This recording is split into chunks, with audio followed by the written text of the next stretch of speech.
नमस्कार बंधुगण, कहानी दुनिया को आपण मानक स्वागत। आज कहानीर ना चतुर्थ चोर। कौनसी गोटे राज्य रे तीन जन कुख्यात डाकू थांती। सेमाने प्रतिदिन किछि ना किछि चोरी करती, हेले केबे मध्य धरा पड़ती नहीं। सेमानक नाम पड़िया मात्रे धनी लोक थरुथिले।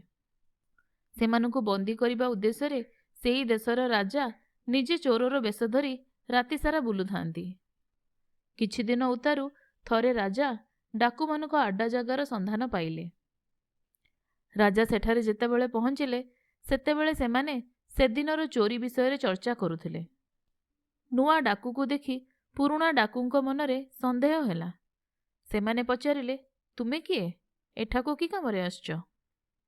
राजा कहिले, मु भी जणे डाकू, तुमे माने जणाशुना डाकू, तेणु मु भी मो शक्तिर परिचय देबाकू आसिली।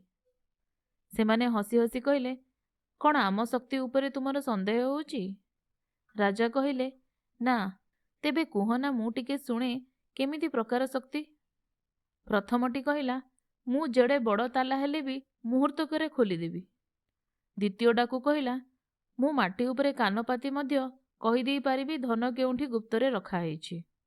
तृतीय डाकू कहिला, थरे मु जाहाकू देखिदिए से जेते छद्मवेशरे आसिले मध्य मु चिन्हि नेबी। तापरे तीन जण मिली राजा को पचारिले, एबे तुमे कुह तुमर की शक्ति अछि? राजा महा चिंतारे पड़िले। तेबे बुद्धि खर्च करी कहिले, मु जदि मो मुदी उतारी तळे रखिबी तेबे जाहाकू भी जमलोक को पठेई पारिबी। आउ तर्जनी आंगुठीटी ऊपर को उठेई देबी तो मरिबाकू जाउथबा लोकंकु बंचेई पारिबी।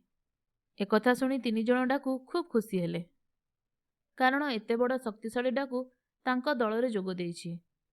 तापरे राजा पचारिले, आजी रातिरे आमे केउंठीको चोरी करियाकू जिबा?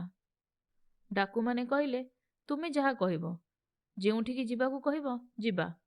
तुमे मध्य आमर शक्ति प्रत्यक्ष देखि पारिबो।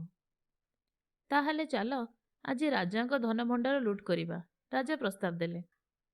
सेही कथा हैला।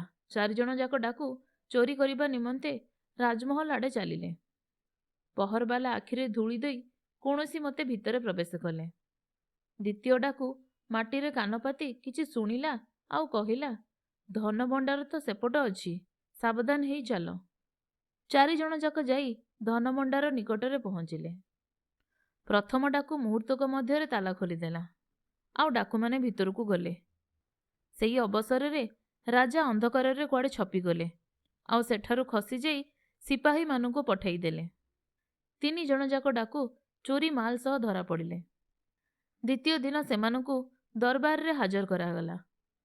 राजा को देखिबा मात्रे तृतीय डाकू तांको सांगमानकू कहिला, काली आम सहित चोरी करिबाकू आसीथिबा नुआ लोक तो एई राजा।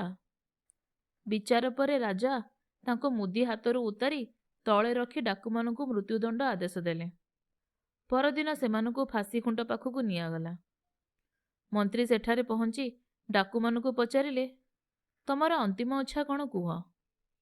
डाकू माने कहिले, आमे केवल राजा को गोटे प्रश्न पचारिबू, ताहा ही आमर अंतिम इच्छा। राजा आसी पहुंचिले आ पचारिले, तुमे माने मते कौन प्रश्न करिबाकू चाह? महाराज, कथा कौन कि आमे आम शक्ति सबू आपणक आगरे प्रदर्शन कलु, किंतु आपण निजर दुई शक्तिरु मात्र गोटे शक्ति प्रदर्शन कले। द्वितीयटी मध्य आमे देखि खुशी हबु, एहा ही आमे चाहू, तृतीय डाकू कहिला। राजा टिके हसिले और निजर तर्जनी आंगुठी उपरकू उठाइले एवं परक्षणी रे ही सिपाही माने डाकू मानकू बंधन मुक्त कले। तापरे डाकू माने चोरी काम संपूर्ण रूपे छाड़ीदेले आउ राजांक दरबारी रे चाकरी पाई राजांको श्रद्धा भक्ति देखाई भल भाबरे काम करी साधु जीवन बिताइले।